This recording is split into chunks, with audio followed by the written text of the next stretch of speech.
Hi hello ನಮಸ್ತೆ, welcome back to my YouTube channel. ಇವತ್ತಿನ recipe ತುಪ್ಪ ಕಾಯಿಸೋದು ಹೇಗೆ ಅಂತ ತೋರಿಸ್ತಾ ಇದ್ದೀನಿ. ಇದು ಅಜ್ಜಿ ಕಾಲದ ಆರೋಗ್ಯಕರವಾದ ತುಪ್ಪ. ಇದಕ್ಕೆ ಏನೇನು ಬೇಕು ಅಂದರೆ ಸ್ವಲ್ಪ ಮೆಂತ್ಯ ಕಾಳು, ಜೀರಿಗೆ, ಮೆಣಸು, ಲವಂಗ, ಏಲಕ್ಕಿ.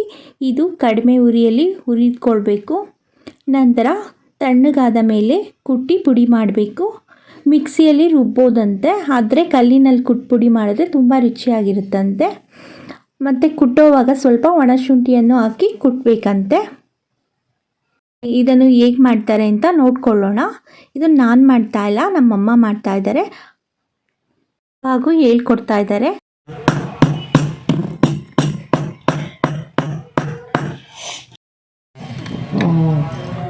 ಇಷ್ಟು ಪುಡಿ ಆಗಿರಬೇಕು.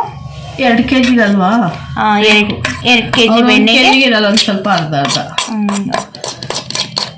ಬೆಳ್ಳುಳ್ಳಿ 3 ಗೆಡ್ಡೆ ತಗೊಂಡಿದ್ದಾರೆ. 2 kg ಬೆಣ್ಣೆಗೆ ಇಷ್ಟು ಬೇಕಂತೆ. ಮತ್ತು ಇದನ್ನು ಕಲ್ಲಿನಲ್ಲಿ ಕುಟ್ಟಿ ಪೇಸ್ಟ್ ಮಾಡ್ಕೊತಾ ಇದ್ದಾರೆ. ಇಷ್ಟು ಸೊಪ್ಪನ್ನ ತಗೊಬೇಕಾ? ಯಾವ್ಯಾವ ಸೊಪ್ಪು ಇದು? ಇದು ಅನಗನೆ ಸೊಪ್ಪು, ಇದು ಒನ್ನಲ್ಗ ಸೊಪ್ಪು, ಇದು ನುಗ್ಗೆ ಸೊಪ್ಪು, ಇದು ಕರಿಬೇವು, ಇದು ಇಳೆದೆಲೆ ತೊಟ್ಟು. ಇದು ಸ್ವಲ್ಪ ಜಾಸ್ತಿ ತಗೊಂಡ್ರದು ಅಂದರೆ 2 kg ಬೆಣ್ಣೆಗೆ ಇಷ್ಟಿಷ್ಟು ಹಾಕಬೇಕು. ಸ್ವಲ್ಪ ಮಾಡೋರು ಸ್ವಲ್ಪ ಹಾಕಬೇಕು. ಇದು ಮಕ್ಕಳಿಗೆ ಬುದ್ಧಿಶಕ್ತಿ ಚೆನ್ನಾಗಿ ಬರುತ್ತೆ. ನನ್ನ ಮೊಮ್ಮಕ್ಳುಗಳಿಗೆಲ್ಲ ಹಾಕಿ ನನ್ನ ಮೊಮ್ಮಕ್ಕಳೆಲ್ಲ ಭಾರಿ ಸ್ಟ್ರಾಂಗ್ ಅವ್ರೆ. ಇದು ನಾಟಿ ಅನಗನೆ ಸೊಪ್ಪು, ಇದು ಅಷ್ಟೇ. ಇದನ್ನು ಹಾಕಬೇಕು, ಕಣ್ಣಿಗೆ ತಂಪು. ಇದು ನುಗ್ಗೆ ಸೊಪ್ಪು ಶಕ್ತಿ, ಇದು ಎಲ್ಲದಕ್ಕೂ ಒಳ್ಳೆಯದು. ಈ ಕರಿಬೇವು ಕಣ್ಣಿಗೂ ಒಳ್ಳೆಯದು. ಅದರಿಂದ ನಾನು ಇಷ್ಟು ಐಟಮ್ ಹಾಕಿ ಎಲ್ಲ ನಾನು ತುಪ್ಪ ಕಾಸೋದು. ಹಾಕೋದು ಇವನ್ನೆಲ್ಲ ಸ್ವಲ್ಪ ಪೇಸ್ಟ್ ಮಾಡ್ಕೊಳ್ಳೋದು ದಪ್ಪ. ಇವೆಲ್ಲ ಬೆಣ್ಣೆಗೆ ಹಾಕಿ, ಬೆಣ್ಣೆ ತಳಗಡಿಗೆ ಹಾಕಿ ಇವೆಲ್ಲ ಮೇಲ್ಗಡಿಗೆ ಹಾಕೋದು. ನಾವು ಇದು ಪೌಡ್ರ್ ಮಾಡ್ಕೊಂಡಿದ್ದೀವಲ್ಲ, ಆ ಪೌಡ್ರು, ಬೆಳ್ಳುಳ್ಳಿ, ಉಪ್ಪು, ಅರಿಶಿನ ಪೌಡ್ರು, ಆಮೇಲೆ ಮೆಂತ್ಯ, ಜೀರಿಗೆ, ಮೆಣಸು, ಆಮೇಲೆ ಏಲಕ್ಕಿಕಾಯಿ, ಆಮೇಲೆ 2 ಲವಂಗ, ಎಷ್ಟು ಸಾಮಾನು ಹಾಕಿದ್ದೀವಿ. ಇದ್ರೆ ಸಾಕಾ? ಬೆಳ್ಳುಳ್ಳಿ ಈ ಥರ ರುಬ್ಕೊಂಡಿದ್ರೆ ಸಾಕಂತೆ. ನಾಟಿ ಹಸುವಿನ ಬೆಣ್ಣೆ 2 kg ಇದೆ. ಹಳ್ಳಿ ಸೈಡ್ ಮನೇಲೇ ಮಾಡಿರೋಂಥ ಬೆಣ್ಣೆ ಇದು. ಉಪ್ಪು ಅಷ್ಟೇ. ಈ ಥರ ಪೇಸ್ಟ್ ಆಗಿದ್ರೆ ಸಾಕು.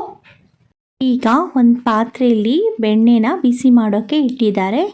ಇದು ಕಡಿಮೆ ಉರಿಯಲ್ಲಿ ಬಿಸಿ ಮಾಡಬೇಕಂತೆ. ಬೆಣ್ಣೆ ಕರಗ್ತಾ ಇದೆ. ಬೆಣ್ಣೆ ಕರಗುವಾಗ ಕುಟ್ಟಿ ಪುಡಿ ಮಾಡಿರೋದನ್ನೆಲ್ಲ ಹಾಕ್ತಾ ಇದ್ದಾರೆ. ಅರಿಶಿನ ಹಾಕ್ತಾ ಇದ್ದಾರೆ. ರುಚಿಗೆ ತಕ್ಕಷ್ಟು ಉಪ್ಪು ಹಾಕ್ತಾ ಇದ್ದಾರೆ. ಹಾಕಿದ ಮೇಲೆ ಅದನ್ನು ಮಿಕ್ಸ್ ಮಾಡಿ ತಿರುಗಿಸ್ತಾ ಇರಬೇಕಂತೆ. ಸ್ವಲ್ಪ ಹೊತ್ತು ಹೀಗೆ ತಿರುಗಿಸ್ತಾ ಇರಬೇಕಂತೆ.